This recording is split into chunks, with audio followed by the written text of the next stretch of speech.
அவர்தாங்க கிருபை நிறைந்தவர்.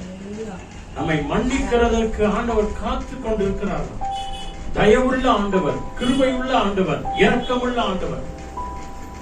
எப்படிப்பட்டவர்களா இருந்தாலும் சரி, சிலுவையில் அறையப்பட்ட இல்லையா தீஸ்மாசையே ஆண்டவர் மாத்திட்டார், பரலோகத்துக்கு கொண்டு போயிட்டார்னா நீ நான் ஏமாத்துறங்க இல்லையா?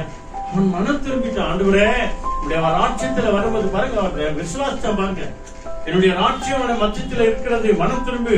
அந்த வார்த்தையை அவர் விசுவாசித்தார். ஆண்டவரே உடைய ராஜ்யத்துல வரும்போது அடியனை நினைச்சுக்கோங்க ஆண்டவரே. பாருங்க, அத்தான் இங்க சொல்றாரு, அக்கிரமக்காரன் தன் நினைவுகளை விட்டு திரும்ப வேண்டும். அநேகக்காரன் துன்மார்கன் தன் வாழ்க்கை வழியை விட்டு திரும்ப வேண்டும். கர்த்தரிடத்தில் திரும்பி வர கடவன். தேவன் அவனை மன்னிப்பார்.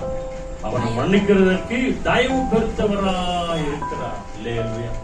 இந்த டிரான்ஸ்லேட் பைபிள்ல பாத்தீங்க அப்படின்னு சொன்னா, அவர் மன்னிக்கிறதற்கு வல்லவராய் இருக்கிறார் அப்படின்னு சொல்லு. மன்னிக்கிறதற்கு வல்லவராய் இருக்கிறாரா? என்ன அற்புதமான ஒரு சத்தியம்! இதனால் வரைக்கும் ஆண்டவர் நம்மை மன்னித்துக் கொண்டே வருகிறார்.